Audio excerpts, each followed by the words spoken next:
Collateral damage, baby. Collateral damage. The Marlins, they go into Pittsburgh and they win a series. Yes, they win a series, but at what cost? JJ Bleday is up. Sandy Alcantara had his worst start of the year. 6 innings, 2 earned runs, and 10 Ks. Sandy Alcantara is winning the Cy Young in 2022. There's so much to get into on today's Locked On Marlins. And, of course, it's Monday.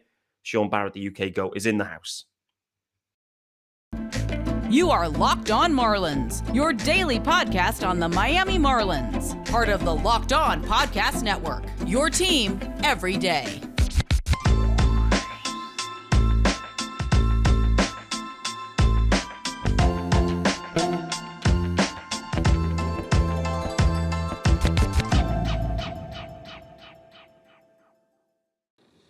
Greetings from England and welcome to Monday's edition of Locked On Marlins. I'm your host, of course, Peter Pratt, and don't forget to follow me on Twitter at @MiamiMarlins_UK. Subscribe to the pod, subscribe to the YouTube channel. Hello if you're watching, and of course, if you are, you can see it's Monday. We're in regular rotation now. Shaun Barrett is in the house. Shaun, how are we doing?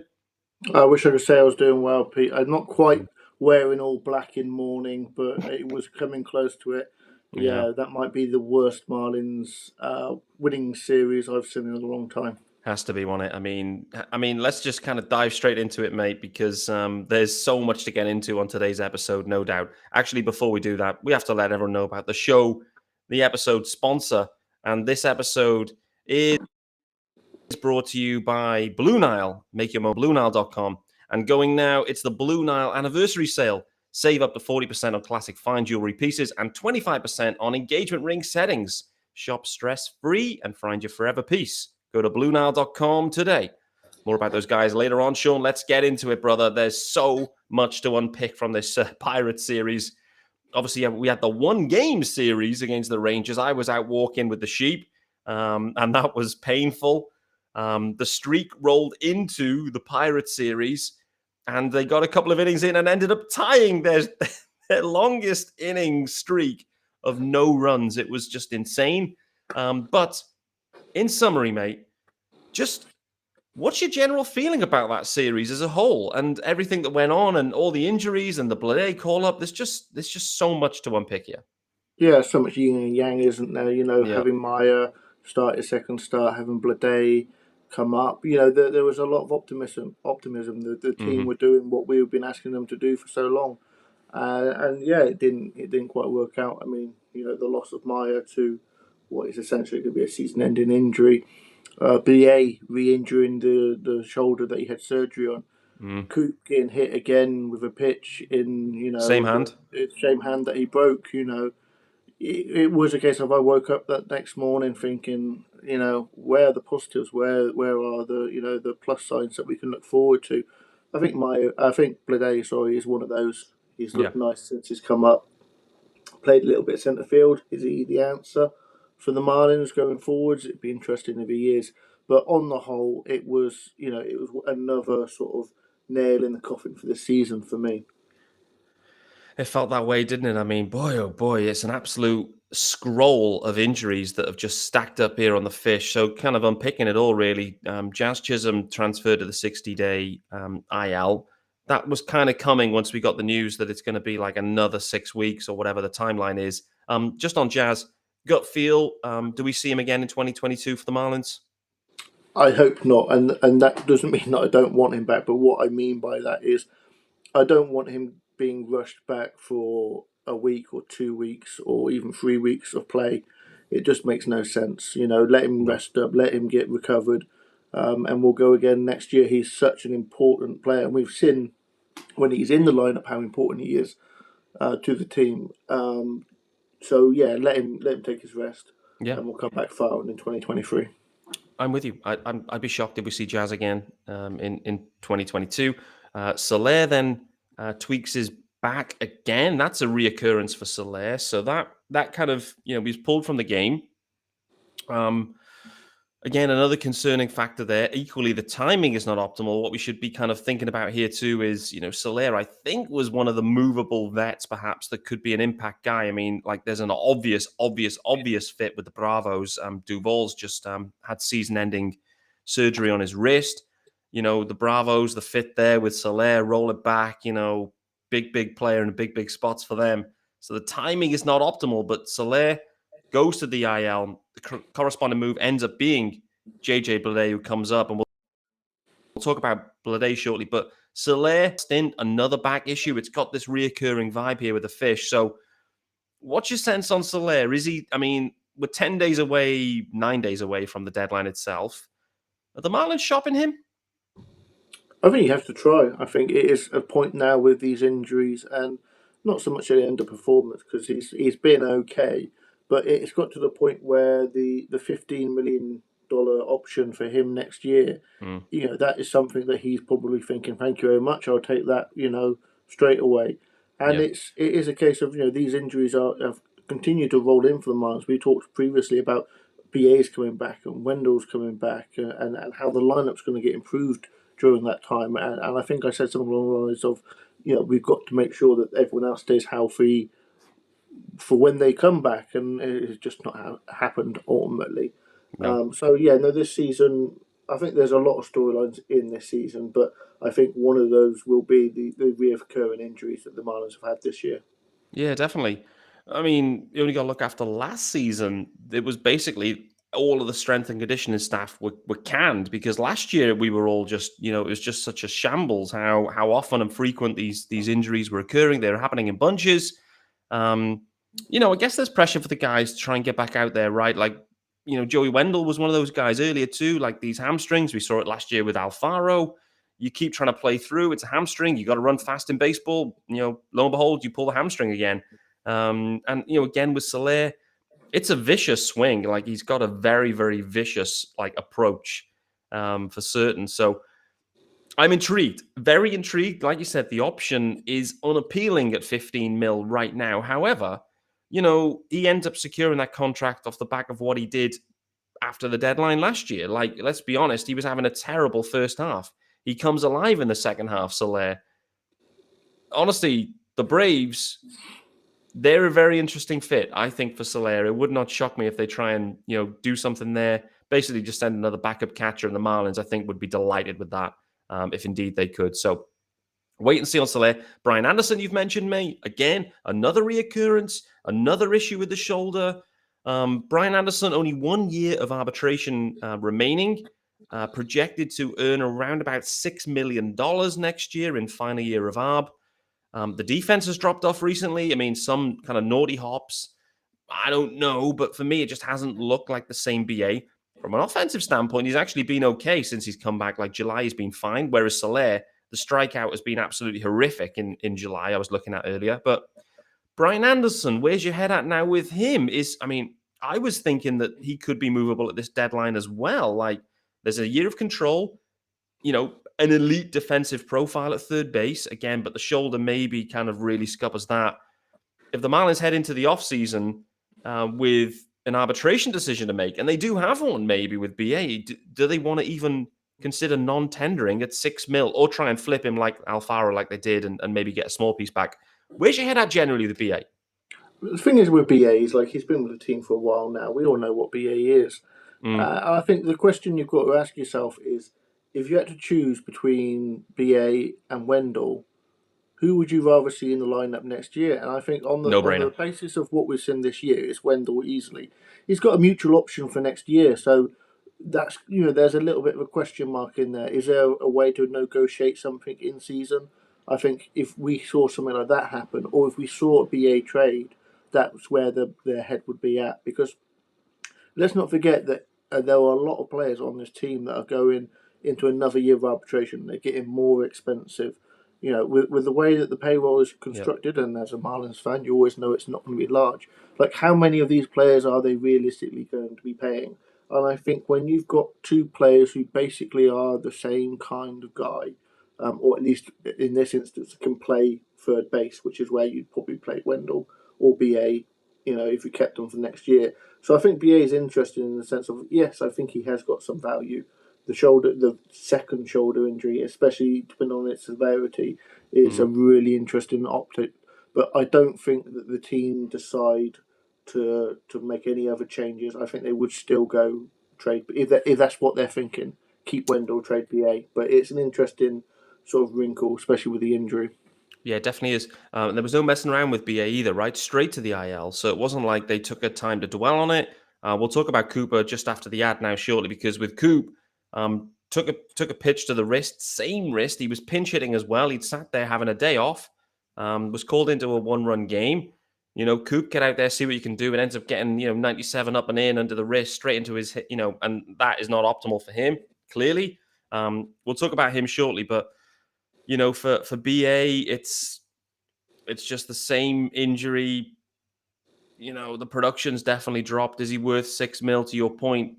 Joey Wendell, looking here, it looks like it's a club option, by the way, that they have this. And the Marlins have the option on him at $6 million, but with a 75 grand buyout or something if they indeed want to get out of that, which I don't think they're going to look to do. I think Wendell has certainly proven his value. A lot of other teams, I've seen a lot of other Twitter fan bases talking about Joey Wendell as well. So other teams are clearly aware that the Marlins could be selling studs and Joey Wendell could be acquirable perhaps. But nevertheless, let's get into our first US ad of the day. And as we've already teased out, it's our good friends over at BlueNile.com. And at Blue Nile, you can celebrate all of life's special moments, from creating the custom engagement ring of your dreams to gifting a classic and timeless jewelry piece, all at prices you won't find at a traditional jeweler. No. So, if you're thinking about popping the question or celebrating a milestone moment, find jewelry as unique as her with modern convenience of online shopping at BlueNile.com. So, if you're thinking about that question, engagement rings, baby, Blue Nile, they've got simple online tools to let you choose the diamond shape, size, bigger is better, and clarity, as well as setting style. Blue Nile's jewelers will then handcraft her perfect engagement ring. Each is one of a kind. Bespoke, baby. Bespoke engagement ring for your beautiful bride. Yes, please sign me up. Or if you're thinking about special moments, and you're looking for fine jewelry, why not? Celebrate special moments with jewelry. It's the perfect present. But if you're having trouble choosing, Blue Nile has jewelry experts on hand 24/7, available via phone or chat to help you find a memorable gift at every budget. So here we go. Make your moment sparkle with jewelry from BlueNile.com. And going now, it's the Blue Nile anniversary sale. Boy, oh boy. 40%. 40%. Save up to 40% on classic fine jewelry pieces and 25% on engagement ring settings. Absolutely stunning from Blue Nile. Plus, every order is insured, ships free, and arrives in discreet packaging that won't give away what's inside. So shop stress-free and find your forever piece. Go to BlueNile.com today. Shaun Barrett, talk to me then, brother. How are you feeling about this Cooper situation in general? I know this must be a very, very painful situation for you. It was a bad time to live by a cliff top, wasn't it? It really was. Yeah, I mean, the news has since come out that they're hoping that he can avoid the IL and that it's ultimately in the end not that serious of an injury. But from Coop's reaction and 96 on the wrist just isn't going to be fun, is it? No. It looks like that could be a problem that was going to sort of maybe not end the season, but certainly put a dampener into it. So the fact that he can return and hopefully that he will in the next couple of days, if everybody talking about how he's often injured, in this sense he's a man of steel because he's got a bit of steel in his wrists nowadays. So yeah, if he can get back without an IL stint or even a short IL stint, that will definitely keep me happy. And I think it will also be really important for the Marlins if we are going to continue to cling on to this ever-shrinking hope of playoff baseball this year. Yeah, boy, oh boy, it's definitely shrinking fast. But I mean, you just get all the injuries piling up. And I mean, yes, we had from Soler anyway, you get JJ Bleday up. We're going to talk about him and the impact he made in the game and an inning, let's say, that he was involved in. But it piles up. And next thing is the Marlins continue down this pathway of, well, Astudillo's back in. We've seen Billy Hamilton actually recently, and that we haven't really seen much of Luke Williams either. So, yeah, Donnie was kind of true to his word in many ways that he said pre-All-Star break, where like the load management is gone. Problem is, all the players have gone now, and there's no one to manage because everyone's gone down. So that's the problem they face. For me, the most concerning piece of it all, I know Cooper clearly for you is, he's an All-Star for the Fish this year, and a big part of this offense, albeit this offense, as we've obviously mentioned, is very underwhelming and been on a historically bad stretch. Nevertheless, to see Max Meyer exit the game after 10 pitches with an elbow related issue, for me, that's the real kick in the in the plums, I'd say, on that one for the Marlins. Because for me, I was just excited to see what Max could do. I think this was the perfect time for him. The second half of the year now, just kind of get his legs under him at the major league level. Let's not forget, drafted in 2020 during the COVID year. So, he's had a real kind of patchy progression and development piece thus far. He finally gets it to a point where he's absolutely blazing. And then to have this happen, we haven't really seen anything of substance out. But, let's think back to Luzardo, mate. Early in the year, elbow sprain, miss a start. Luzardo's been missing for 3 months, 4 months ever since. He's having a rehab, I think, tonight. But nevertheless, for me, that's the end of the year for Max Meyer. What about you? 100%. Yeah, there's absolutely no reason to rush it.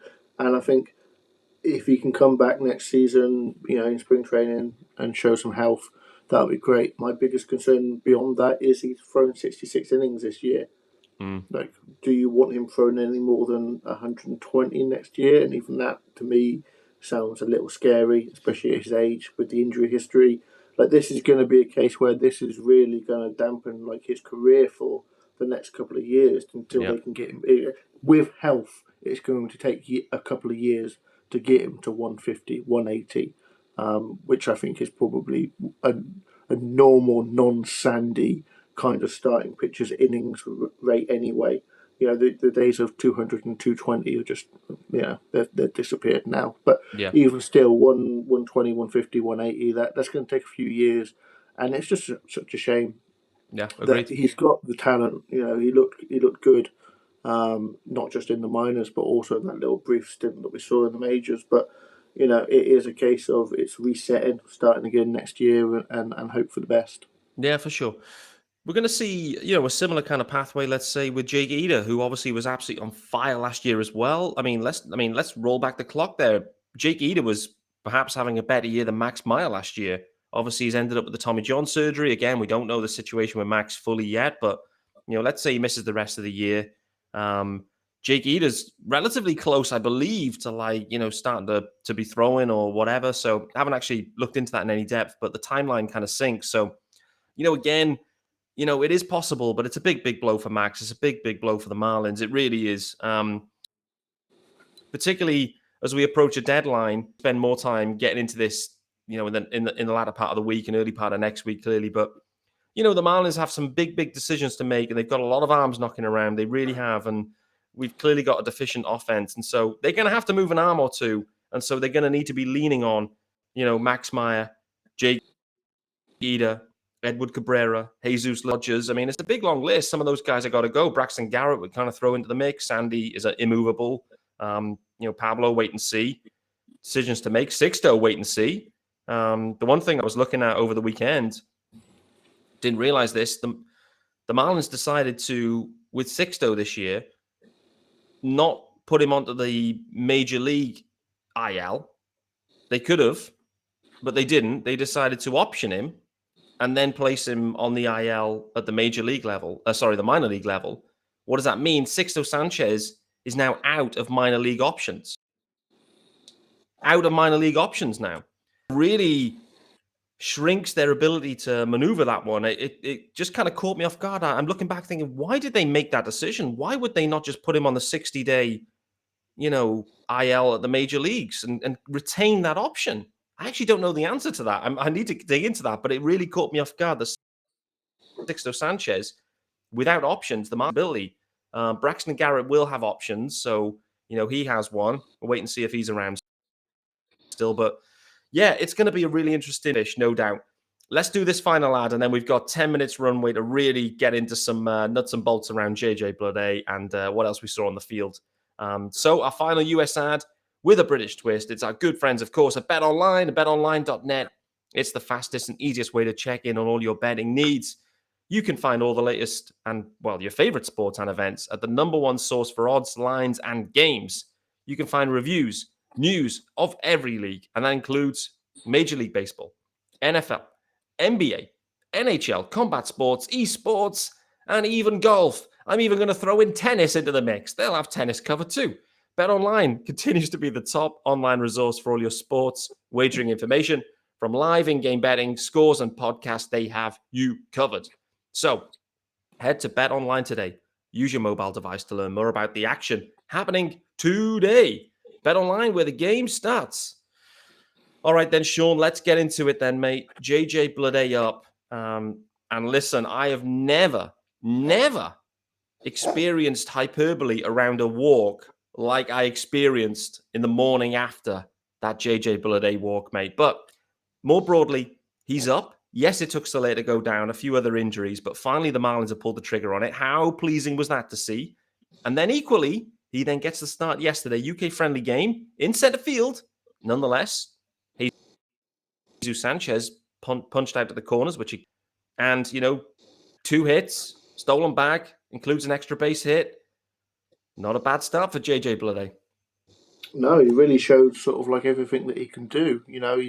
He's going out and putting out, and I think the walk. Yeah, I mean, there was some interesting dialogue about that walk, but I think the reason for that is because we've been starved of late of, proper at bats. Clever at bats where you're working the count and we're seeing with Sanchez and with Avi, we're seeing some really poor at bats. So for a guy that's that young and tasting the major leagues for the first time, having that advanced approach, and that's everything that we heard about him since the Marlins drafted him, was he's an advanced approach guy. He's got a guy that's got a high floor. He's going to be a major leaguer at some point, and he's going to advance quickly. And maybe that didn't happen so much as it did in the end, but ultimately he's come up and shown in, again, 2 games. Let's not get too ahead of ourselves, but he is showing that ability to be a proper good major league player. And I think the fact that he's hitting 5th today is testament to that. The fact that Avi's hitting clean up ahead of him, that's going to continue to frustrate me until that stops being the case. But no, I think there's a lot of excitement, and wherever this season goes, into August, into September, it's a guy that's going to keep making me want to watch baseball, regardless of the record. That was definitely the case yesterday. I mean, the lineup came out; it was looking a bit subpar, let's say, but Bleday was in there, and that definitely was getting the fans' interest, no doubt. It was a sandy day yesterday. Sandy Alcantara was average. He was average yesterday. He didn't have his best stuff. Then with the humidity, it was hot out there. You could see. I mean, he blitzed the catcher on his buttocks with like 100 mile an hour. Like it just like clearly slipped from his hand, hit him in the buttocks. Yeah, but Sandy wasn't on. And what I mean by that is 6 innings, 2 earned. The Alcantara not on. Listen, his average is better than your ace's good. That's just the situation with Sandy Alcantara. He's winning the Cy Young this year, in my opinion. Is there anyone else that can catch him in this race, do you think? No. When we're talking about Sandy being average, and I think Mattingly said no good when referencing that start. I mean, that's crazy. 105 pitches, 10 strikeouts. There was a little bit of wildness there. There was. The 3 walks on top of that. Just the 5 ground ball outs, which is not vintage Sandy. But, I mean, it's just insane. This is a level that we are talking about, this level of excellence, where he can go out there and give you a quality start with 10 strikeouts, and we're all going, what's wrong with Sandy? Where's vintage Sandy? He is that good. He is that good. So it is a case of, as long as we see him for the rest of the season, he is locked in on the Cy Young. Yeah. And I will not allow anyone to say anywhere else.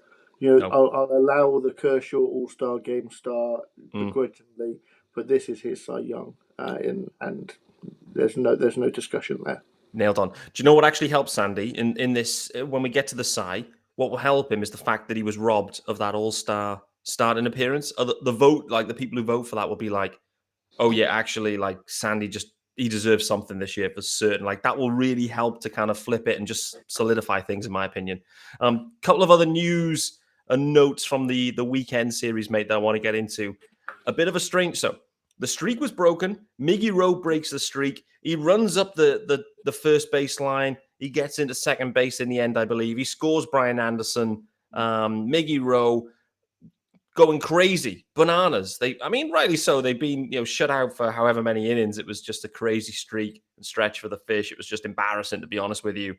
Miggy got it done. What was your take on the celebration in general before I kind of get into something else? I mean, for anybody from the outside looking in would look at that and say, that's an embarrassment. And they should be ashamed. They should be ashamed of themselves. But to be fair, I think it's nice to see that they care enough, and I think that's not so much celebrating the breaking of the streak. I think that's more the relief that we can move on now and we can forget about this, because the fact that it's on their mind, the fact that they notice is something that fans of sports kind of want their players to do. They want them to care more. They don't want to see them in the club after a tough loss when you're suffering and enjoying themselves. So the fact that they have suffered this embarrassment as well themselves of this scoreless streak is something as a fan you should look at and go, I'm glad to see that. For sure. It is embarrassing. It's a total embarrassment. And listen, this is Miggy Rowe's clubhouse, right? Let's not, get around that. Like, this is still Miggy Rowe steering the ship. This clubhouse to me has looked broken all year long. Something's definitely been up for sure. Miggy Rowe breaks the streak. After the game, though, there was an interesting soundbite, and I just found that this very, very interesting and maybe funny and maybe just perfectly summarizes this Marlins season. And the quote was, Miggy Rowe said the team listened to the Titanic song before today's game. So before the game, they listened to the Celine Dion legendary track and the Titanic song. And by motivating their offense to finally score a run. If I'm trying to get pumped, if I'm thinking about trying to score runs, I am not going down the Titanic route or that song in general. That to me signals something different as well. I'm taking away different vibes from that, mate, where they're listening to Titanic. We all know how the film ends. It ends with them hitting the iceberg. And I think they hit the iceberg a few weeks back. And I think this ship is sinking quick. But what was your take on that? I mean, if you have one, you may not. I just thought it was a funny little soundbite. It's an aged reference, though, isn't it? We're talking, late 90s? So it certainly speaks to the age of some of the guys. Brian De La Cruz has never seen it, has he? He's never seen De La Cruz and Jazz, they're probably listening to that and going, what on earth is this? There's a clear disconnect between one faction and another of the clubhouse. And we saw that a couple of weeks and months ago. It's an interesting sort of aspect to the clubhouse for sure. It's a really good point. I hadn't thought about it in that way, but you're completely right. Like, it's of an age, and unfortunately, it's of an age. Listen, I'm going to call it out now. I'm 38. I'm going to be 40 next year, calendar year. And, I know that song, and it brings back a lot of childhood memories. And, maybe that kind of is a nod to the older generation in there. Because actually, when you look at it, it's quite the hitting side anyway. There's a lot of vets in there. We talked about that. You've got, like, the youthful exuberance of Jazz, Jesus Sanchez, Brian De La Cruz, those three dudes. But actually, the other dudes are like, they're all kind of 30 plus, I guess. And, one other thing I just want to talk about very briefly, Avi Garcia, he's going back and playing in the Central. We've got a 4-game series in Cincinnati, and we're kind of running low on time here, but we'll kind of get into it quickly. Eli shared some clips from last season when he was with the Brewers.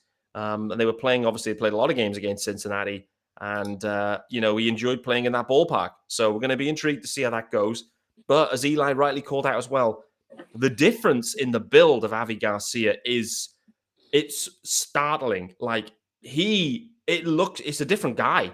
He's up to Vogelback kind of status right now in comparison to what he was. For me, that is a bad look too, right? You've come in, you've got paid $50 million, and you've let yourself go, and you were not delivering on the field. He should be absolutely in the gym going, listen, I'm getting back to peak fitness. But I haven't seen any of that from Avi Garcia. What about you? this is an aspect where the MLB guaranteed contracts are starting to hurt sometimes when For sure. a player sees that payday and takes their foot off the gas. I think we spoke about it before. I mean, what on earth is he doing back in the cleanup spot? You've got one ability to force his hand, and that's bat him eighth or ninth, Yeah. and just say, look, do you want to be a Major League Baseball player? Because yes, we might have to eat this money for the next 4 years, but you're going to suffer too, buddy, unless you pick it up. Yeah, no doubt. The funny thing as well, from the weekend before Soler actually hit the IL, he had that treatment, by the way. Soler was shunted way down. Let's think back pre his first stint. He was in the 3 spot. He was immovable in the 3 spot, I think. And then I think he was in the 7 hole on the final game. So Soler was getting that treatment. Like I said, he was striking out at a horrendous clip. Avi, I mean, he still has 2, but Soler's like 50% of the time in July, I think it was, like something ridiculous. But, I mean, we're just at the end of the path already with Avi Garcia. Like, it's just embarrassing, really, both in terms of the build, the way he's looked after himself. Well, he hasn't. The way he seems to have connected with the clubhouse guys. Well, he hasn't. He's obviously like fully removed and distant, it seems. And then just at the plate too, it's just so frustrating. We're sitting there and watching the same things over and over and over again. It's so tough. But 4-game series in Cincinnati, mate. I mean, what happens if the Marlins sweep the Reds here now? What happens if they sweep them? Are we back in? Like how much of a tightrope are we walking? Or of the front office fully recognize that this team is going nowhere this year and actually just pulls the plug and puts us out of our misery in 9 days' time? I think tightrope is the perfect word for this. So it depends on how far they want to go. You've got a 4-game series against the Reds, then you've got a tough 3-game series against the Mets, and then we're back with the Reds for 3 games. So if you look at that as a 10-game series, and the Marlins go 8-2, 7-3 over that period of time, you could almost try and convince yourself again that they could be buyers. But I think this is it. This is the final week to 10 games where you go, at the end of this, we will know where we stand. And part of me is looking forward to that because, we can finally stop talking about it. But also part of me doesn't want to sort of get there because if they are sellers, then, you've got to look at the season a different way. And it's something that I've got used to over time. But, if we are sellers and we start bringing up some of the young guys and seeing what we've got there, that could also be quite interesting as well. Yeah, for sure. I mean, we've only got to look at it. Max Meyer comes up, we get excited. Blade comes up, we get excited. Hey, and lo and behold, Blade, hits the ground running at the major league level. That doesn't shock me because I remember back to spring, in his first full spring, and he handled major league pitching. In that spring, I was like, okay, this is going to be a fast progression. And the Miners just turning a corner every other week, and it just wasn't happening. But, he's back up. He's in center field. I think that's very intriguing too. Jesus Sanchez out to the corners. I think that's intriguing as well. Jesus not playing today, though, against the lefty, but Blade is, again, interesting as well. There's a lot of storylines yet to be written about this Marlins season, to be honest with you. There's a lot of storylines that have been written, and maybe some that should have been written that haven't. And I'm very intrigued to see the way it goes the next 9 days. I think fundamentally that apart from Sandy Alcantara, on the active roster right now, everyone is available. Everyone. I truly believe that right now, they're in that headspace that everyone is available apart from Sandy Alcantara on the active roster. And actually, I'm just going to throw it out there. I'm just going to say Jazz and Sandy are the only 2. So do with that information what you will. It's going to be a wild deadline. There's going to be a lot talked about it pre-deadline. The Bassman, we'll finish on the Bassman because we're rounding up. He had a save opportunity again, mate. It ended up blowing it again. The Bassman has had a stunning year, but this 9th inning, mate, I don't know what happens to the Bassman in the 9th, but it just doesn't happen. He's over 6 in save opportunities now for the Marlins. Wild scenes. Is Tanner Scott still the closer? If there's a save opportunity today with a day of rest for Scott yesterday, is he actually still the closer? I think you have to put him out there, don't you? I mean, it is a case of if not him, who? The Bass.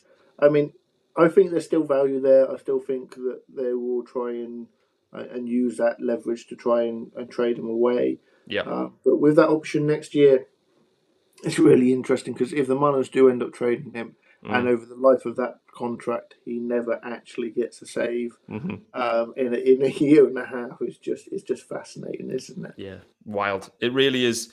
Really, really is. And the other guy I'm just going to briefly touch on, and this is kind of like, it's linked to Coop, clearly. They're trying to like see, can Coop get through this? Like when I first saw it and heard the news after the game, I thought that's Coop probably done for the year, actually, was my initial take.